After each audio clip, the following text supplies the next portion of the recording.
Film Pulse is supported by the kind donations from listeners like you. Please consider subscribing to our Patreon at patreon.com/filmpulse for just $1 a month and help keep the podcast on the air. Thank you so much and enjoy the show.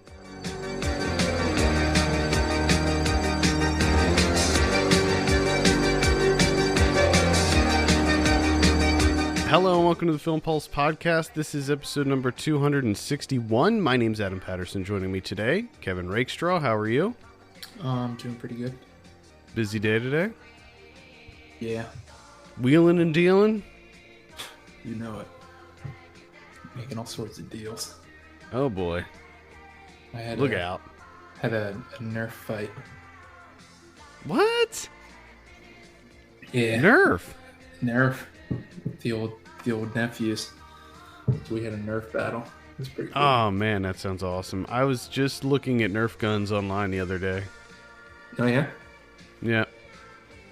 Is that a thing you're gonna get into? No, I was just gonna buy like one. I was just gonna buy one. More than anything, I was just curious to see what kind of Nerf guns are available these days. A lot. Because I used to be really into Nerf guns when I was a kid. There's too many to choose from, really. If we're being honest. They look really cool now. They look really advanced. Mm-hmm. Oh, yeah. They got like clips and... I don't know, some of them look like they're motorized. No, boy. Was this real Nerf or was it like knockoff Nerf that you were using? Real Nerf, I think. Pretty sure. Okay. Because there's a lot of knockoffs. A lot of cheap knockoff Nerf guns out there. Well, I don't buy the knockoff shit from my nephews. Only the real deal. I remember I had this one Nerf gun called the Sawtooth, and it was the most badass Nerf gun ever. And I think I traded it to somebody for Pogs. And I'm pretty sure I traded it to somebody for Pogs. That's when wheeling and dealing goes wrong. Yeah.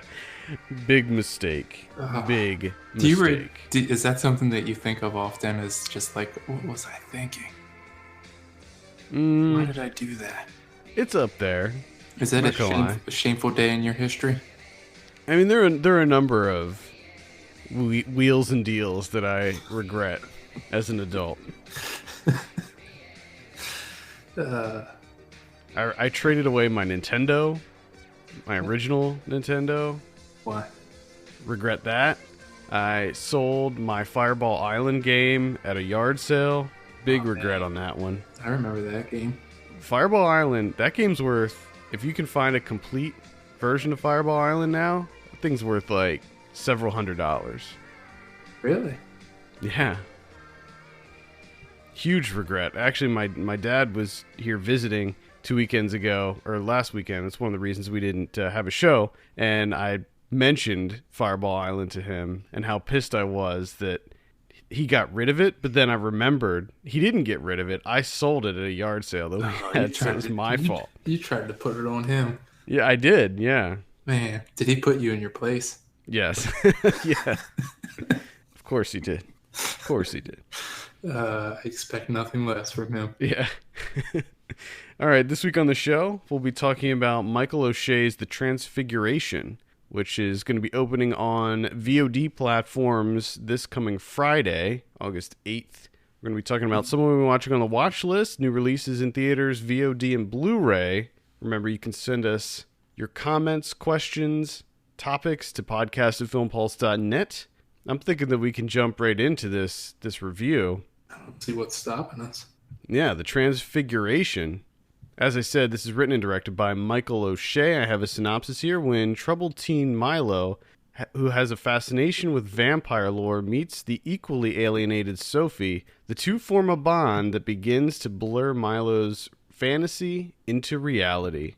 We'll start it with you, Kevin. First thing. What'd you think? Yeah.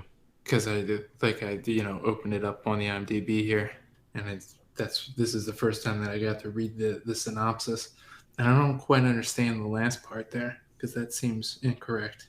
It is absolutely incorrect because the opening scene of the film clearly shows that his fantasy has already blurred into his reality. It is full on reality. We don't even see a fantasy portion of of Exactly. his life. There's no It's just there's straight no up build reality. up. There's no build up to it. I was thinking, okay, well maybe he's going to become obsessed with vampires, and then gradually this obsession turns, into some sort of psychosis that makes him think that he's a vampire. Maybe he's gonna kill somebody. But opening scene. This is not a spoiler. Opening scene. He has He killed is someone he is eating the blood of a man. right off the bat. Blood eating right off the bat. I mean, that's how you're introduced to Milo, is him Mm-hmm. drinking blood from a man sitting on a toilet Mm-hmm. Yep. in I think, what was that, a bus station? Train station? It's some sort of scuzzy public restroom in New York somewhere. Which he doesn't have a lot of forethought, a lot of planning to this. It seems like he's just, A little reckless. yeah, yeah. And I'm kind of surprised that, he doesn't get caught like right off the bat. No. Especially in that opening scene. Somebody witnesses it. Like Yeah, that dude, he sees it.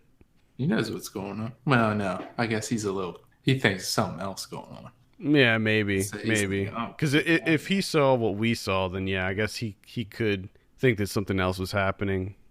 so I think he heard the sounds and he saw the two pairs of feet. Mm-hmm. And Yeah. he was And like, he oh thought, boy. yeah, thought there was some sex stuff going on in there. God, Some yeah. sex stuff. Yeah, it was not. It was not Nope. sex stuff. Absolutely not. It was eating blood. Eating some blood. What'd you think of this thing? Um, Man, this is. You ever have those films where they're not bad, they're not great, they just don't really move you in any way whatsoever, Mm-hmm. and you're Yeah. just kind of like, yeah, I guess that was well made. Good on you. I take it that's how you're feeling about this one. Yeah, I just there's not a whole lot to say really. Like, performances were solid. I thought they were good. To me, like, everything's just serviceable. I don't have a whole lot of negative criticisms with this. Yeah, me either. I sort of feel like you, where this after it was over, I didn't come away absolutely loving it. I think that I did sort of cool on it a bit by the end, because at first, within like I'd say the first 30 minutes, I really was really liking this. It was I was really into it. But then for whatever reason, it just cooled on me. I'm not sure what it was that Well, caused that to happen. Well, I think the initial, because for me, like, within the first, 20 minutes or so, there's this, you're kind of riding this high of like, man, where's this going to go? What are they going to do with this genre? And then as time progresses, you're kind of like, oh, we're not going to do much, really, I guess. Right, and it's interesting because they do introduce a few layers to this. Like you have the whole thing with because you're trying to figure out why this kid is like this, and at first, because right after the scene at the beginning, we see I don't know if it was right after, but it was close. He's having a meeting with his guidance counselor, I guess, at school, Yeah. and it's revealed there that at one point he was killing animals, and they knew about it. And so you're like, okay, I get it. This kid is like clearly a psychopath. This kid is nuts. Yeah. But then they introduce the scene, or they introduce the fact that his mom killed herself, and he kind of walked in on that scene, and it seems like okay, that seems like it was the breaking point for him. That's when things took a turn, and maybe he's using this kind of vampire obsession as a coping mechanism to deal with the fact that his father died when he was very young, his mother committed suicide. Not only that, but he's just struggling. He's constantly bullied everywhere he goes. Nobody talks to him, nobody likes him. So it seems like this is very clearly a coping mechanism, Yeah. but they didn't really get into it very deeply. No. It was just a kid who liked vampires and liked murdering people. Yeah. Yeah. Which, like, it gets rather stagnant because it is that for a good stretch of it, where it's just he's putting X's in his calendar. He's kind of just watching some videos. Then he might find another victim, put an X in his calendar, watch some more YouTube videos, or he hangs out with the girl. Right, and that adds a whole new element to the plot as well. Once he meets this Sophie girl, the two of them strike up a friendship, and that kind of evolves into more of a romance. And then he's, I guess, sort of then conflicted about what his urges are. And I guess that's where the whole transfiguration thing comes into play towards the end, when he realizes that this is not something that he should be doing. He sees the light and he decides that he wants to change. Yeah. But even, when Sophie gets introduced, I mean, with that kind of follows a, well-worn path. You're like, okay, there, he's going to open up a little bit more. He's going to talk a little bit more. It's going to blossom into a little bit of a relationship. Of course, she's going to find out, get spooked, and then come back. And that's exactly what happens in here. It's like, okay, and I mean, and certain aspects of this are extremely predictable. I agree. Some aspects I think are less predictable. There's a scene with Larry Fessenden, who I didn't know was in this, and then I recognized him before they even showed his face. When he's fighting with his whatever girlfriend or whoever the woman was in the alley, when they first show like his silhouette, I was like, I bet that's Larry Fessenden. It's got to be him. I could just tell. And sure enough, there he was. He does have a distinct silhouette. Mm-hmm. And I don't think many people can say that. No, I think the hair is a big part of it. The hair, yeah. You just know it's Larry. And then, of course, as soon as you see him, you're like, well, how long is it going to be before he gets killed? Oh, yeah. At this point, I think if you see Larry Fessenden in a movie, you don't need to say that it's going to be a spoiler that he gets killed. Yeah. Like that is just a given. I think it's almost I wonder if that's part of his contract. I think it's like a New York. I think it's like a city contract. I think it's like a New York City contract. If you make a horror film in New York City, Larry Fessenden is contractually obligated to be in it and die at some point. Because I'm pretty sure any New York produced horror movie, he is in there somewhere and getting killed. Yeah. Which I'm totally fine with. I need someone to run an analysis on that, run some data. I want to know the percentage for him if he stars in a movie, if he dies in that movie. Because I want to say it's got to be like 80%, 85%. At least. I'd say, I bet it's like 90. I feel like, especially recently, I'd say within the last 3 years, every single movie he's been in, he's died. Yeah, because I'm kind of like walking back through all the Fessenden movies. And I think he has died in all of them. And he is in so many movies. What else he's got to do? Show up one day and die. He's probably in makeup for a little bit to do the blood effects and everything. That's just like a one-day shoot, quick scene of him dying, and then boom, he's done. He can get on with his life. I wonder how much he gets paid for that. Probably nothing or very little. I wonder if it's some like indie film Make-A-Wish thing, where he's helping people out with their horror movies. I think it's more of a pedigree thing. Like to have him be in your horror movie, I think is a little bit of an honor. Yeah, but it also doesn't seem like it doesn't seem like he's turning down things, is he? Well, maybe if he checks out a project and likes it, he just wants to. I wonder if it comes down. It's like probably like a one-day shoot for him. So theoretically speaking, he could do 365. Maybe he just throws in a couple of days off here and there, so he can travel. So he's doing like 80, 90 a year probably.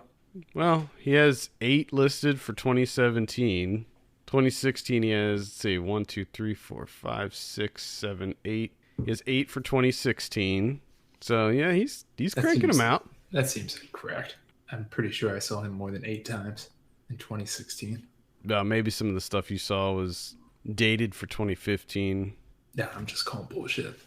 I don't think IMDb can keep up with him. Probably. Plus, he's doing video games too. He did Until Dawn, that PlayStation 4 game. He did the voices in that, and he was a character in that. Dude's everywhere. And he was great in that. My goodness. Yeah. Anyway, back to Transfiguration.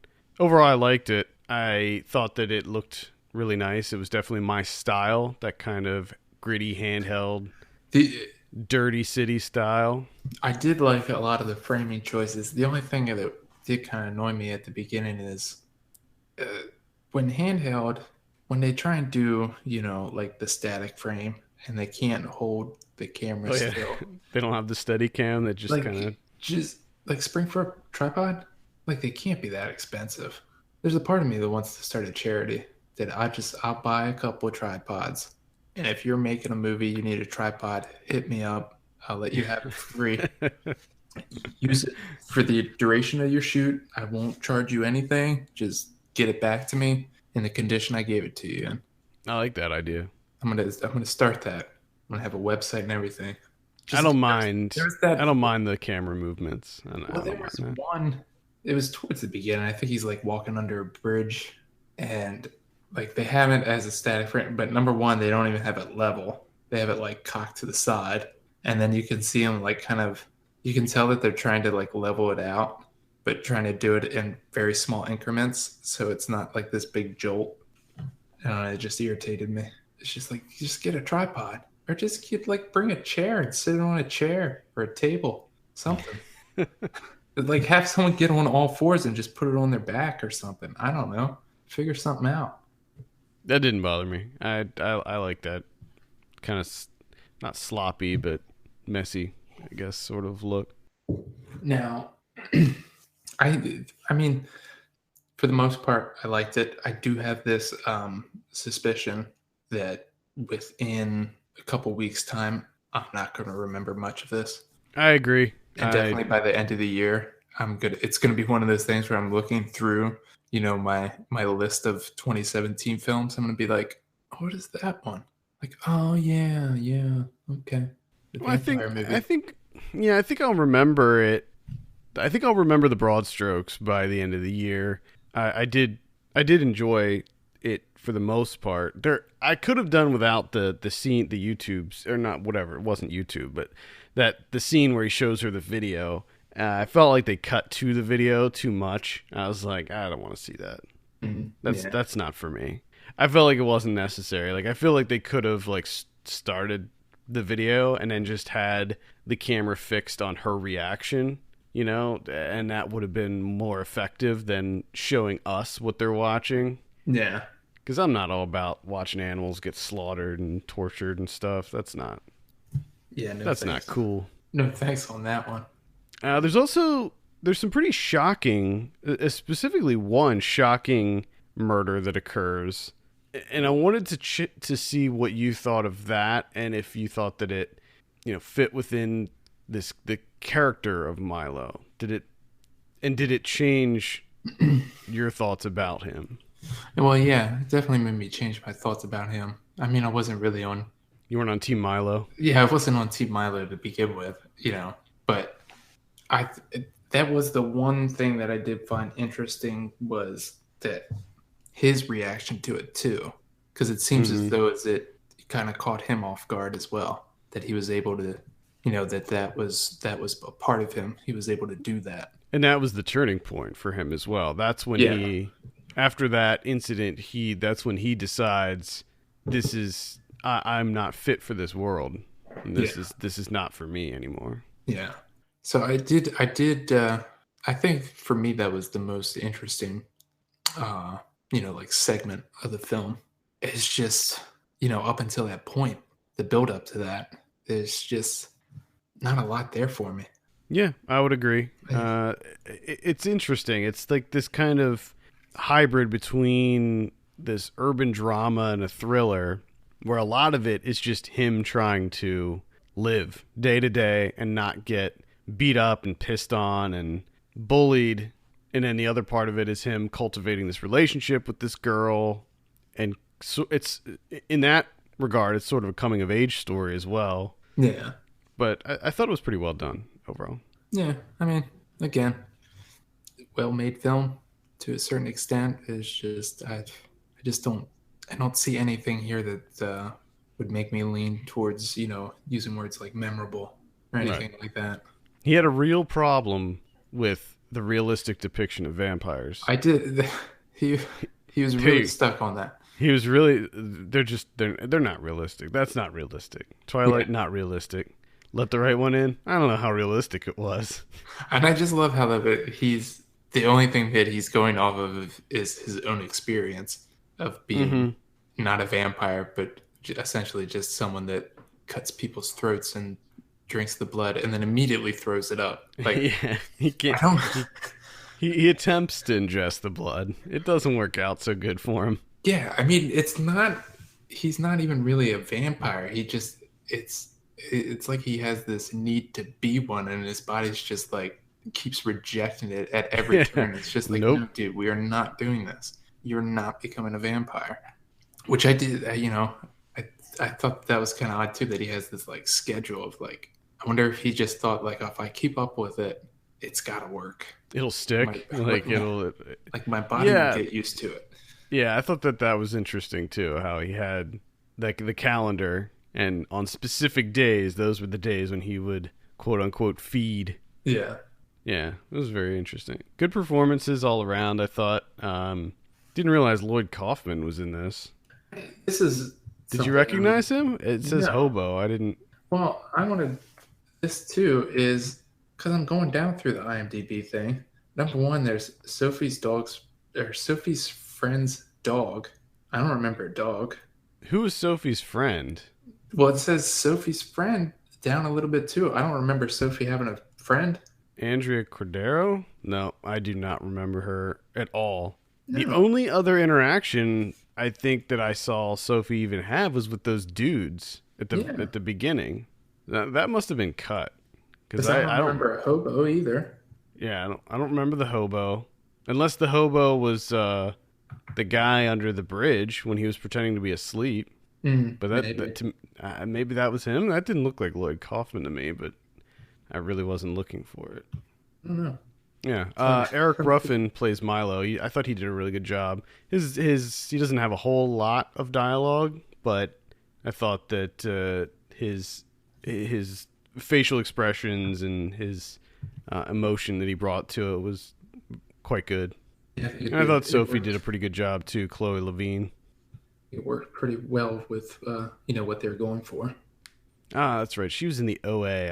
I knew I recognized her from something, and I couldn't place it. She's in that OA show on Finished that. Netflix. Started it, and then I was like, nope.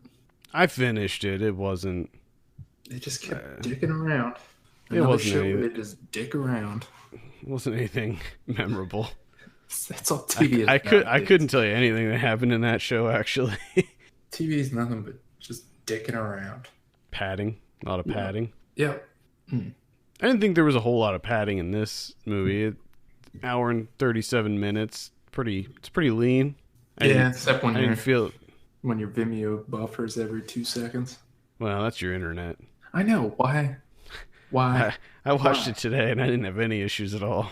If I stream anything else, I have no issues whatsoever. If I stream something that I need to see, you know what I mean? Like there's a deadline, Yeah. I need to watch it, I have nothing but issues.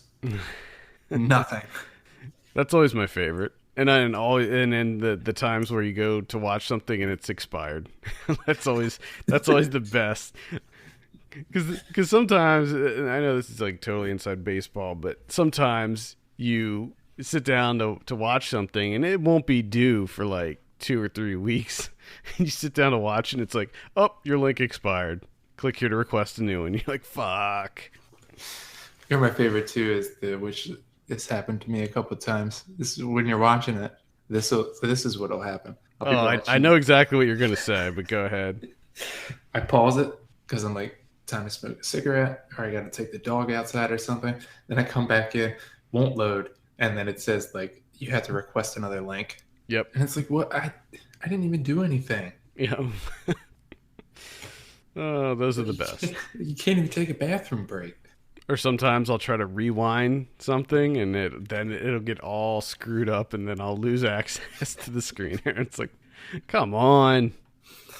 All right, let's go ahead and give the Transfiguration a score. I'm going to throw out a 6.5 on this one.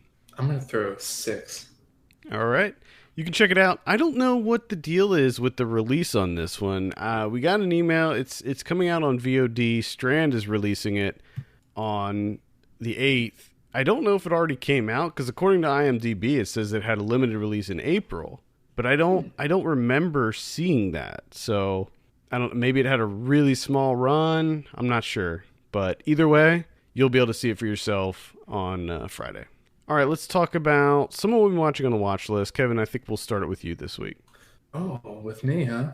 I I saw think I Hidden. think you actually probably saw more than me. So, Watch out! I saw Hidden Figures. oh yeah.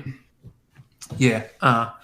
This is one of those instances where it's absolute terrible filmmaking, but it's one of those things where the story's good enough that you still enjoy yourself immensely Mm-hmm. watching it because you're there for the story essentially. But they make some really odd choices with this. Um, there's this like fixation on Raja P. Henson's character, Katherine Johnson, of when she gets moved up into, I guess, like the main building or whatever, and she's working with Kevin Costner and the team. In that area, there's no restroom for black people, so she has to run the whole way back to the black building, which is, I forget how far they sit, but apparently it takes her just to go to the bathroom. It's like a 40-minute trip to her to run the whole way over there, use the bathroom, and then run the whole way back. And like the first time that they do it, yeah, okay. It's like I get that. That sucks. That's really difficult. Like, how does she get any work done? But like they keep coming back to it, and I'm not 100% sure, but it felt like they showed this more so than any of the science stuff that they do, like the actual mathematics and everything that the story is supposed to be about. Is this take place in Florida? Is this at Cape Canaveral? I'm not sure where. No, it's in Virginia, Oh, okay. Langley, I think, Oh, like in okay. that area. Um, and then like the Janelle Monáe character, they kind of like they start off as equal, like everyone's getting equal time between the three of them, them and Octavia Spencer. And then with her storyline, it just kind of fizzles off. Like she's wants to become a female engineer, which is going to be really difficult for her, and she's not allowed to go to there's only two places where she can take classes. One is at the university, which doesn't allow black people, and the other one is at the high school, which they don't allow black people either. And then like she wins a court case just by using a few choice words to the judge, which is another thing that they kind of just gloss over, is that she just gives this like little speech, and then he's like, "Yep, you can do it. You can." She's like, "What? Like, is it really that simple?" And then there's one scene where Kevin Costner's like, "Where do you go all the time where you're going for 40 minutes?" And then she, goes off on there's no bathrooms for her, so she has to run the whole way to the other building, and they put out another like coffee thing because they don't all of her coworkers don't want her touching their coffee. So she gives this like impassioned speech, and she's really pissed off. And then it immediately cuts to Kevin Costner with a crowbar smashing down the it says like colored bathroom. And he's like smashing down the sign, and he finally rips it off the wall, and he's dragging it behind him, and he's like, and I shit you not, he says, "Here at NASA, we all pee the same color." It's just, uh, it's like, what? Why? It's just kind of bizarre just to handle it, that way. In such a, it's like they handled it like it's written in a children's book. It's just like, who do they think the audience is? Do they really think there were a bunch of 6-year-olds watching this? Or before, I don't, like, it was yeah, I just mean, bizarre. what I didn't see this, but what I took from the trailers is it looked pretty light-hearted. Like it looked like there were a lot of comedic elements in it. So was it just like the tone? It had just a lighter tone. Yeah, I mean, yes and no. I mean, it tries to get serious at times with the segregation and the racism and stuff, but with that, with it having such a light tone, and the way they kind of handle it, like with kid gloves, it's just like it just didn't work. Hmm. Yeah. Unfortunately, this one just didn't do it for me either. I wasn't really interested in it. Like I was interested in the story. Like Mm-hmm. I wanted to learn more about the real story, but the movie just didn't really appeal to Yeah, me. and that's the thing. Like the story is really interesting, and when it focuses on that, like 100% on that, when they're working with mathematics or computers, it's great. But it doesn't spend a lot of time doing that, Hmm. unfortunately. All right. Well, that's Hidden Figures. Kevin fucking hated it. I was not a fan. No, no, I was not. I saw a movie that recently that I actually loved. Probably one of my favorite movies of the year, and that's Person to Person. Oh yeah, I saw this too. Yeah, this one really did it for me. I was all about this movie. Uh, Basically, it's just a light movie about several people living in New York. Kind of just wanders into their lives and meanders from one person to the next. And I was all about it. It sort of reminded me of how I felt about Patterson last year, where Mm, it was just made me feel good. This movie, yeah, and yeah, I pretty much loved everything about it. The New York setting was a big part of it too. I love movies that take place in New York, and this really celebrated the city, and I appreciated that. yeah. Plus, you get that 16 millimeter Oh yeah, with Ashley oh Connor shooting. You got Benny Cooper Smith in there with his button-down shirt. I just thought that yeah. he's just trying to gauge everyone on what they think about his shirt. He really wants to know if it's him. Yeah, and just to watch him and Buddy Duress, in a scene together, and they're the bike chase. Hmm. I enjoyed the bike chase. I liked the whole Abby Jacobson, Michael Cera stuff. I thought that they had really good chemistry together. I thought that they worked off of each other really well. Yeah, and how Sarah's he was obsessed with that his buddies, or was it his band too? It was Was his he in the band. band? Yeah, Yeah, it was his band. I think he said he was but he like the was bass the player or something. yeah, but he's so obsessed with the lead singer, his buddy. Yep. That was funny. I liked the fact that Benny Safdie was in this. Mhm. I didn't know he was going to be in it until Oh, I saw him pop up. and George Sample the third. I thought he was. I just need either a web series, TV show, maybe a full movie of just him and Benny Cooper Smith being roommates, Yeah. just hanging out with each other. Yeah, I liked him a lot too. Makes me want to see Hunter Gatherer. Everyone's pretty much great in it. He's also really good in Cronies. Oh, maybe I need to check that out too.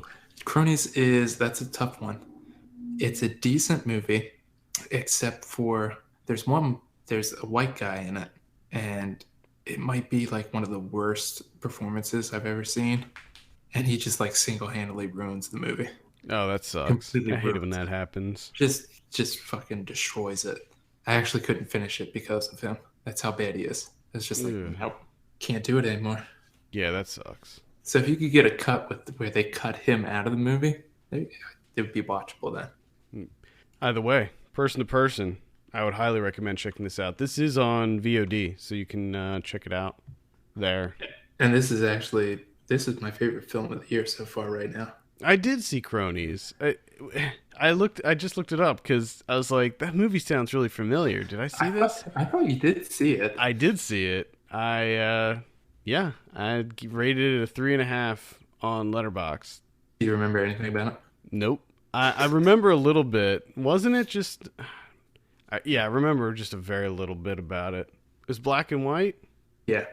I'm. I honestly don't remember much about it except for that one guy was absolutely terrible. When did I see this? I don't even remember when I saw this. Or Does it like 2 days say? ago. No, I saw it April 25th, 2015. That's when I saw it. Was it the one where it was sort of like a documentary? Kinda, yeah. Either way, person to person is fantastic. So check that one out. That's a fun movie to watch. That is and that was one too that like as soon as it was done, I just wanted to start it again. No Yeah, lie. it's definitely a movie that you can easily rewatch Over and over again. just because it's so light and breezy. I watched Puzzle of a Downfall Child from Jerry Schatzberg. Oh, Jerry Schatzberg up in here. Jerry Schatzberg is now. I've only seen 2 of his films so far, but you ever watch a movie by someone and just based on that movie alone, you're just like, I have a feeling that I'm gonna love all of their work. Yeah, I think I felt This that way about Wes director's Anderson this when I saw director's Rushmore. this director is for me. Well, that's what happened with Jerry Schatzberg back when I saw The Panic in Needle Park. So I finally got around to watching Puzzle of the Downfall of a Child. This is from 1970. Found this on YouTube. It has Faye Dunaway is the lead actress, and she plays a model who is spending time at like this little cottage on the beach. This is after she's had like a complete like breakdown, right? And an old friend is there, kind of talking to her, recording because he's going to be making a film, so he's kind of going through the past and everything, trying to get material, you know. So as she's recounting these things and going through memory and everything, it's kind of shown through a series of flashbacks and all that. But what he does is, because of her kind of like reminiscing and retelling stories and whatnot, everything kind of gets blurred together from like either the past in with the present, and then just because she's not a how you wouldn't say that, like a completely trustworthy narrator, you know, of her telling her story and everything, things kind of change, and it doesn't feel like 100% like mind fuck. It's not like he's trying to do that. It all feels really, really organized. Everything is just really organized, but yet it's disjointed at the same time. Like there's a scene where she's recounting some memory, and she's like walking on the beach, and she's talking to this like fisherman guy, and so like the audio doesn't sync up at all with what you're seeing. It's the audio is the past, and kind of the present is what you're seeing on the beach, and then the camera pulls back, and it's her looking out the window onto the beach, essentially seeing herself in a different time. It's pretty incredible, and of course Faye Dunaway's performance in it is just unbelievable. It's a 10 out of 10er, as I like to say. 10 out of 10er. Yeah, this movie's incredible. I don't know why it's not bigger. Like, it's fucking incredible. That's Puzzle of a Downfall Child. I want to make sure that the next Schatzberg you see is No Small Affair from 1984, starring John Cryer and Demi Moore. What? That's gotta be your next one. I gotta look this up real quick. He's 16, she's 22. All he wanted was her picture. What he got was No Small Affair. Oh. Yes. I don't know about that. That sounds good. Maybe I won't like all of his work. I should throw that out. But I may not like you already said it. You said you're going to love everything that he made, so that's going to be your next one. God Jeffrey Tambor's in it, Tim Robbins, Jennifer Tilly. That's got to be your next Schatzberg. If I can find No Small Affair. Look at that cover, too. I know. It's amazing. I'll watch it too. I'll watch it too, just because it's. Well, I don't want you to start Jerry Schatzberg with No Small Affair. If I did, I'd probably start with Panic in Needle Park, just because that's on my list of shame. Either that or Scarecrow is supposed to be really good too. Which I just realized Puzzle of the Downfall of a Child was his debut. Like, that's even more fucking incredible. This is his debut film. Jesus Christ. Nice. I saw Atomic Blonde. Oh, yeah? How's that? Yeah. It's decent. Oh. It wasn't great. The action scenes were good. They were really solid. Specifically one, you see a part of it in the trailer. It's like in a hallway, sort of, in a stairwell. That whole scene was all done in one. It was a single take, very long. I don't know if I really wasn't looking to see if they were hiding any cuts or anything like that, because I was just in the moment. I was really into what was happening, was unfolding. So the action is good. There's not nearly as much of it as I expected. I don't know why. I just kind of expected it to be like John Wick, where it's almost wall to wall action. Mm. You know, this is the same one of the directors of the first John Wick, David Leitch. It's more there's more kind of spy stuff involved than action. She plays this MI6 agent who is sent to Berlin in 1989, right when the Berlin Wall is about to fall, and she's trying to uncover someone who infiltrated MI6 and has a list of all of the undercover operatives. I think for MI6 and for the CIA and maybe even for the like French intelligence as well. So it's like this master list of the identities of all of these secret agents from around the world. So it's this really important that they get this list back, and she's trying to also uncover the person who stole the list to begin with, and things take a turn. There's double agents. There's all kinds of nefarious things happening. A lot of it doesn't make a whole lot of sense.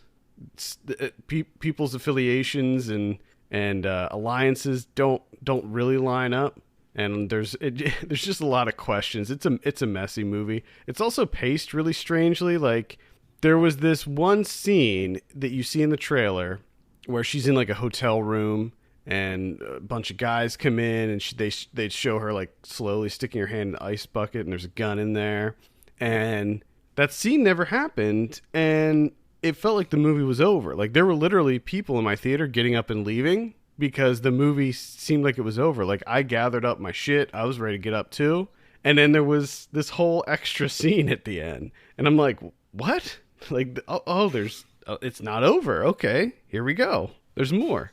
But so it was just, the pacing was really off as well.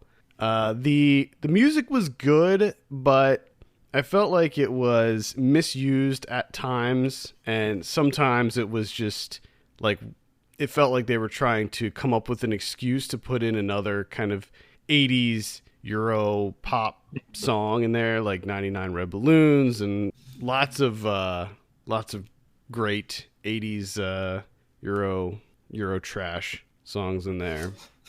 Euro trash in there. It's good stuff. You know, they played, there's some Clash in there. A couple Clash songs, actually, now that I think about it. Anyway. Is it all Clash? That'd be funny if it was just nothing but Clash songs. I'd probably be okay with that. Front to back, it was just the entire album. Never No, stopped. they would play like different versions of the same song too. Like they played like the original 99 Luftballons, and then they would play this new remixed version. And sometimes it worked. Like when they first played that, there was an interesting. It was done to a kind of a cool montage, and it kind of worked. But yeah, sometimes it didn't always land for me. But overall, it's a pretty fun movie. Just don't go into it expecting any kind of really coherent plot, because if you start thinking about it, everything just kind of crumbles. It is definitely a House of Cards type narrative. But the action's stellar, though. I mean, Charlize Theron is awesome in this. James McAvoy's okay. He's not great. It's always great to have John Goodman in there too, and he's awesome as well. Same with Toby Jones, and Eddie Marzin's in there, and he's great too, because he's actually involved in that really long fight scene that's the single take. So he's actually involved in it. She's trying to protect him, and he's just, for me, Eddie Marzin being in anything instantly adds bonus points to it. So yeah, overall a fun movie, not anything magnificent. Yeah. I think really you're kind of just going into it hoping that the action's good. Yeah. The weird thing is that there was a lot less of it than I expected. Like, all the action scenes that occur in the movie, you see at least partially in the trailer. So maybe that's part of it, was that there weren't any action scenes that occurred that I wasn't expecting. Yeah. So that could be part of it. But overall, it's still a fun time. All right. I watched Kingsman, The Secret Service. The old Kingsman. Now, just a stupid thing is I go into Letterboxd, right, and I write Kingsman, and it says no films match that title. And I'm like, bullshit. It's called Kingsman. What the fuck? And I'm like, so I put The Kingsman. No movies match that title. And I'm like, you gotta be fucking kidding me. Why is Letterboxd broken? Why is it not working? So I just type Kingsman again. Says no movie. I type Kingsman again. And I don't, at this point, I don't know why I keep just like, I wouldn't budge. I Typing in the wouldn't same budge. thing. And I'm like, I know this is the name of the movie. It's called Kingsman, where it's either that or The Kingsman. And I just keep typing it over and over again.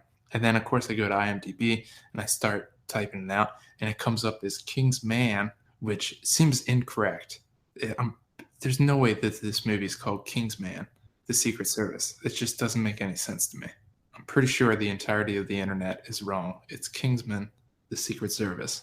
But anyways, speaking of the movie, this is weird. This is a weird-ass movie. The first fight scene where that Lancelot guy like comes in and tries to save Luke Skywalker. Like the editing of this and like the way it's shot, it's just fucking nauseating as all hell. Camera's all over the goddamn place. It's like zooming in, zooming out, and just I couldn't take it. It's just it's really disorienting. You can't really see what the hell's going on because everything's moving so damn fast and there's so many cuts. So like right off the bat, I'm like, well, this is not a good sign because it's an action movie and the action stuff is making me want to vomit. So, and it's not the bad, like we're not talking like, the Hunger Games where it was pissing me off because the shaky cam is ridiculous. It's not that.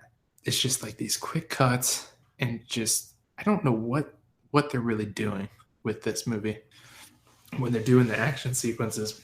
But, and then the other thing that I didn't quite understand, I also found it slightly interesting, is that the Kingsmen, like as this spy organization or whatever, is like most of what you see in the beginning is them being terrible at their job. Like they just suck. Like Colin Firth he's like interrogating a guy. He misses a shot, grenade goes off, and the one guy jumps on it and ends up dying, their one colleague.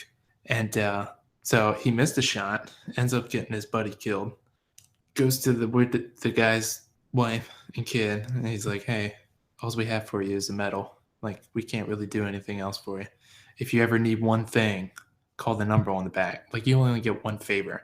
I mean, they're this huge organization with so much money and resources, but they give their widow, like, we'll help you out once. Yeah. Seems like a dick move. And the rest of the time, they just completely ignore the family. Just completely ignore it because you end up coming back, like, the kid that ends up getting picked to, be in the Kingsman is that guy's son, like 18 years later or whatever. He's in trouble and he calls the number and then they're like, hey, you should try out for Kingsman. So during this time, they're living in, like the projects or something, like just complete shit life. And it's like, so they just completely ignored this family for all this time, and then all of a sudden he's like, hey, I'm in a bind, calls the number, and they're like, hey.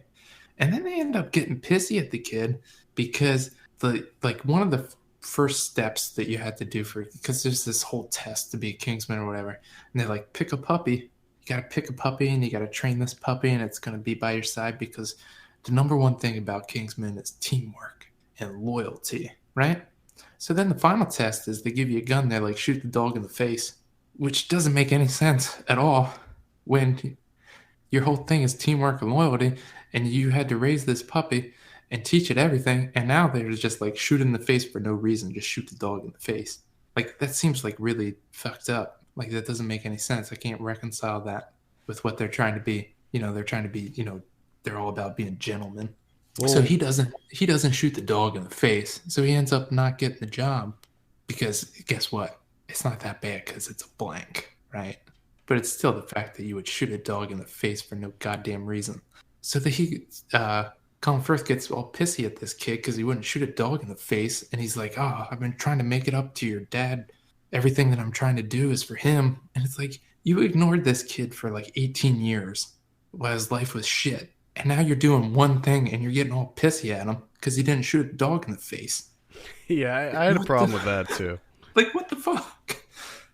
It's just, and then that Lancelot guy, he does his thing, and then he gets fucking destroyed, right? And then Colin Firth, like, oh, I'm gonna go talk to that guy. He makes that guy blow up, and he has to like jump out, and he's in the hospital. And then he goes to see Samuel L. Jackson. That doesn't get him anything. The only thing that does is Samuel L. Jackson finds out who they are and where they are, where they're located, and where they operate out of. It's like these guys don't do anything well at all. Well, it looks like in the beginning of the sequel, their whole headquarters gets blown up. I So know. it looks like you're correct in that, and it looks like the bad guys are taking advantage of their incompetence. Yeah, it's just really interesting because like I was kind of because really the only thing that they do correctly kind of is at the end, but then they just kind of get lucky because he's able to hack in and make all the chips go off. I'd say But they dress very nicely. They yeah, got some I mean they style. do. They should just stick to that. I think is the I other mean, they're stuff pretty just good fighters too. Like the thing that nearly single-handedly made that movie for me was that church fight scene. I know, but if you think about that too, is that's the one thing where there was like, damn, but that's Colin Firth kicking the shit out of like a West Baptist church congregation. It's like, okay, like it's church congregation of what, like 50-year-olds? Like, all right. And what happens right after that? He gets shot in the face. Like, He does. it's like you guys maybe you should find something else to do. And I also don't understand they have that one test where it's like they tie him to the train tracks and they're like, tell us who the Kingsmen are. And that one guy fails because he's like, I'll tell you anything you need to know. And they're like, oh, you fail. And then they're just like, go home. And it's like, well, if he's like, he's gonna blab to everyone. Yeah, Like, you already established that that dude talks. yeah, like why? Why would you just let him go? It's such a baffling movie to me. And then there's that whole thing at the end, which just I thought was so fucking dumb, where she's, the what was that, the Swiss princess or the Danish princess, Oh whatever. yeah. Like they're so completely out of place. Well, that's it. That's because it's Mark Millar, the guy who did the It's comic just book. it's just weird though, because there's no like sexual aspect to this movie at all. And then to just throw that in at the end, just Yeah, like why? Like did you really need to? That's what makes it even more infuriating is because it's so small. Like if you take it out, it like the movie doesn't change at all. I mean, it only gets better. yeah. I think that. Did you see Kick Ass? Yeah, which I don't remember a lot of that. Did you? I I can't. remember Did you? liking Did you? it. Did you like it? I think I did. Pretty sure I did. Did you see Wanted? No. Okay. Because I just from seeing the adaptations of the movies that or the comics that this guy wrote, I can't see his stuff being something that you'd like. I just don't. I mean, I just don't see it. I liked Samuel L. Jackson because he was just ridiculous, and it seemed like he was having tons of fun, which I enjoyed. I did. I really loved his character. He was a lot of fun, and like the actual storyline of it, I thought was, the whole like what he was doing, what he was trying to accomplish. Like it was so ridiculous that it kind of worked for me. It was just that like the Kingsmen are just complete dicks, and they I'm actually suck at their job. I liked the movie. I think I gave it a 6. I gave it a 3 on Letterboxd. The sequel looks pretty fun to me. I like the idea of the Kingsmen being basically destroyed and then them having to come over to the United States and team up with the Statesmen and how the Statesman is like led by Jeff Bridges and Channing Tatum is in there, and I think it looks like it's going to be fun.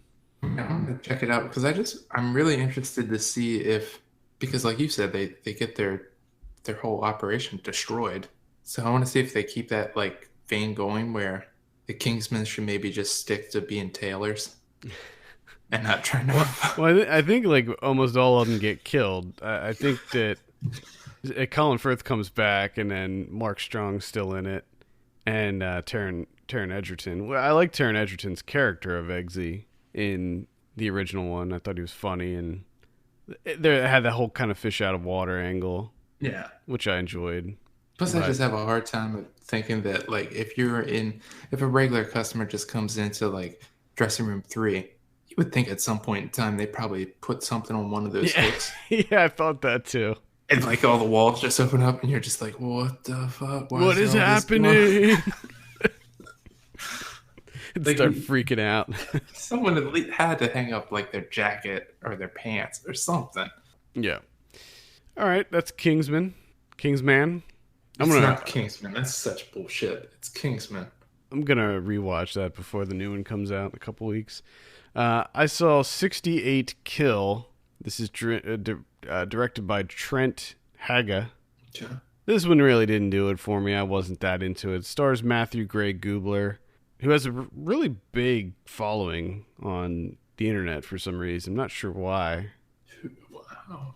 He's on the show Criminal Minds. I know him from he was in Life After Beth and Excision and what was it? He was in Life Aquatic. I think I know who you're talking about. I'm trying to think of what I saw him in. There was a movie I saw him in recently, Suburban Gothic. That's what I was thinking of. And I like that one. He's that guy. Yeah, I like him. I like his stuff. I thought that he was fine in this movie. The movie itself, I thought was meh. It was pretty much right down the middle for me. This is kind of a throwback exploitation film about this guy who his girlfriend turns out to be this psycho killer who sort of swindles him into robbing this guy, but ends up when they go to rob him, she murders the guy and the guy's wife as well. And then they take the money, and turns out that there was this young girl who's also in the house, and they kidnap her, and then he freaks out and decides that he can't take part in this anymore, so he knocks out his girlfriend, and then he and the girl who they kidnapped sort of try to make a break for it, but then he ends up meeting this other psycho girl who does some really horrible things, and it's just basically him meeting crazy women over and over again and them trying to kill him and take this money, which is only 68 grand. It's a lot of, 68 grand is a lot of money, but it's a lot of work to go through. I mean, you're really risking everything for this 68 grand. Super violent. It's got a lot of violence in it, but it's not particularly done well. It's a lot of it's CG blood in there, so that wasn't. I didn't like that. Anytime we got the CG gore effects, I'm like, not into it. Not into it. The comedy, it's more of a horror comedy, I guess. I mean, or maybe like an action comedy, and it just didn't really land. Wasn't that funny to me, but I don't really have anything else to say about it. It's on VOD now. You can check it out. We have a review for this up on the site. Ken reviewed it for us, and he gave it a 7 out of 10. So he was kind of into it. He liked the silly exploitation aspect of it, but for me, it just felt a little tired. All right.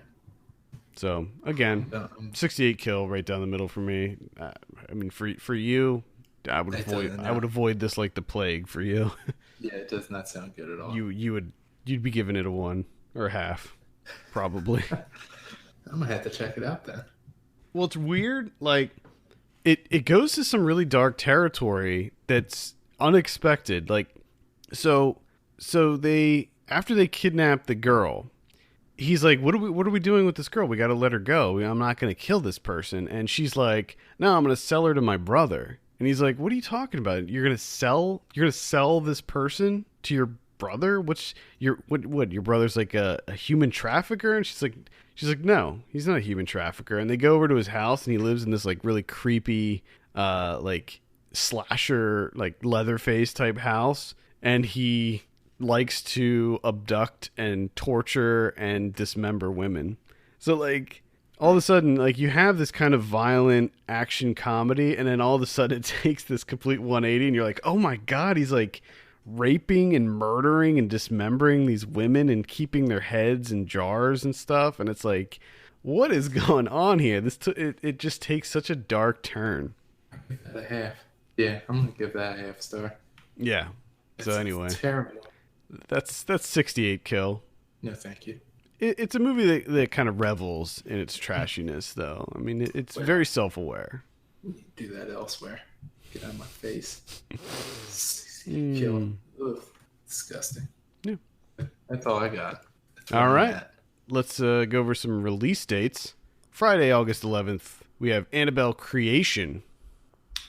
New supernatural horror movie. It's a prequel to the Annabelle movie, which was a prequel to... I already forgot. Oh, my God. What was the... Was it The Conjuring? The Conjuring. No. So Annabelle was a prequel to The Conjuring, and now Annabelle Creation is a prequel to Annabelle. We got prequels of prequels here. What do you think on this? No thanks. No thank you at all. I mean, maybe I'll give it a look. I tend to like horror movies more that take place in the past, 50s, 60s, 70s. That was one of the reasons I like The Conjuring so much, and The Conjuring 2. In fact, The Conjuring 2, I believe, that's a prequel of The Conjuring. What is happening here? It's a prequel of a prequel of a prequel. Anyway, Annabelle Creation, I mean, it doesn't look particularly appealing to me, but then again, Ouija, Origin of Evil, didn't look that great either, and I ended up loving it, so who knows. We also have The Nut Job 2, Nutty by Nature. Jesus Christ. I like that you couldn't even get through it. No, I couldn't. I don't think we need to say anything about that one. We have The Only Living Boy in New York. That's the new Mark Webb one, I believe. I'll be skipping that one. What's your interest level on The Only Living Boy in New York? No, thank you. I don't even know what it is, but I don't want to see it just because it's the name of a Paul Simon song? Oh God. Well, then it's trash. Paul Simon's trash. Well, I disagree there, but I can't stand Paul Simon. Oh, I'm a pretty big fan. I'm a pretty big Graceland fan. Oh God. Oh. Hate that Graceland. Hate it. Yeah, I like it. Anyway, Ingrid Goes West comes out. I'm excited for that one. Yeah, I'm pretty excited for that one. That one looks like it's going to be a good time. Another one that I'm really excited for is Good Time. Oh, perfect segue. Yeah. You didn't even try it. I know. I was a huge, enormous fan of Heaven Knows What. I think you were a pretty big fan of that too, weren't you? Yes, very much so. So this one looks fantastic. Incredible. So can't wait to get it. Yeah, really excited for that one. Let's see what else we have here. Once Upon a Time, that is a Chinese film. It's a period piece. Does not look very good to me, but Pilgrimage. Pilgrimage with Tom Holland. Spider-Man's in there. Looks like it could be all right. We got Whose Streets. There's a documentary. I think that's about the Black Lives Matter movement. Okay. We got The Veil. The Veil. Not sure what that one is. And we got The Trip to Spain. Okay. Really, not really excited, but I'm anxious to see that one. I want to rewatch because I'm going to Italy at the end of next month, and I want to rewatch The Trip to Italy. See what places they go to because it looked like they went to some really cool places. I'm also seeing Nocturama on here. Which one? Nocturama, the new Bertrand Bonello. Let me see. That's one that I've been waiting for. Because I played festivals. It seems like 2 or 3 years ago. Oh yeah, here it is. Yeah, I missed it. Deep Water 3, or no, not Deep Water. Open Water 3 Cage Dive. I don't recall an Open Water 2. I never saw Open Water. I remember there's a lot of buzz about that. Yeah. The Ghoul comes out, and A Taxi Driver, which I'm really excited for. That's supposed to be good too. Yeah, this is a South Korean film with Song Kang-ho from The Host and Snowpiercer. Mm-hmm. Yeah. And The Good, the Bad, and the Weird. I'm a huge fan of his. Howling. I pretty much love everything he's in. He's like one of my all-time favorite Korean actors. And A Taxi Driver looks really good, so I'm really hyped up for that one. Well, it's a pretty good weekend next weekend. Yeah, it's a really solid weekend. Toilet comes out too. I don't know about that one, but I got 1, 2, 3, 4, 5. 5 movies I want to see right here. Yeah, I know. It's going to be a packed weekend. I know that Nutty by Nature is up there on your list, too. That's number one. That's number one of 5, right? No, that's not even on the list because that just goes without saying. Oh, okay. That's a default. For me, it's number 1 and 2 on the list, and then 3, 4, and 5 are separate movies. I'm buying a ticket to every showtime on Saturday. I'm just going to spend all day at the theater, and I'm going to see it 7 times. Oh, nice. Yep. A little Nutty by Nature marathon. Oh, God. Nut Job 2. I didn't think the first one did that well. I'm surprised that they made a sequel. No, I'm pretty sure Nut Job 1 bombed. Yeah. I thought. No, oh well. Yeah. It's happened before. VOD this week, we got Brillo Box, 3 cents off. That's on HBO. That comes out on the 7th. So today we got... It's a quick update. Mm-hmm. The first Nut Job got a 10% tomatoes. Well, okay, so maybe the Nut Job 2 is going to beat out the Emoji Movie for worst reviewed movie of the year. I don't know. If I had to pick, I would watch Nut Job 2. Oh, absolutely. Because I heard some things about the Emoji Movie. We actually have a review for this up on the site, too. I think who reviewed it? Mint, I think, reviewed it, and he gave it a 0.5 out of 10. Wow. I heard that it's like just basically an advertisement. Like the whole thing is just a big ad. Yeah, that sounds about right. I mean, it has a 7% on Rotten Tomatoes. Just really bad. That seems high, though, to be honest. It does seem high. Because the 7% must mean, I mean, it's got to be more than one person. Yeah. Again, I'm about to fucking find out. Luis Fernando Galvan from N Film. 5 people. 5 people gave it a fresh. That's some shit. Yeah. On Tuesday the 8th, we have Savage Dog, Female Fight Squad, The Transfiguration, and Cut, Shoot, Kill. And then on Friday the 11th, we have Pilgrimage, The Veil, and that's all I have on the list for VOD on Friday. Blu-ray this week, this is for Tuesday, August 8th, we have Teen Wolf and Teen Wolf 2 are coming out on Blu-ray via Scream Factory. They have really cool covers that kind of match. Nice. Digging that. King Arthur, Legend of the Sword. It's the new one, the Guy Ritchie one. I heard was pretty bad.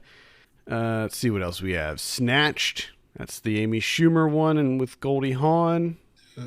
I know you're all about that one. Yeah. Tenement, Game of Survival from 1985 is getting a Blu-ray treatment. That's kind of exciting. I just saw that movie for the first time pretty recently, and I was really into it.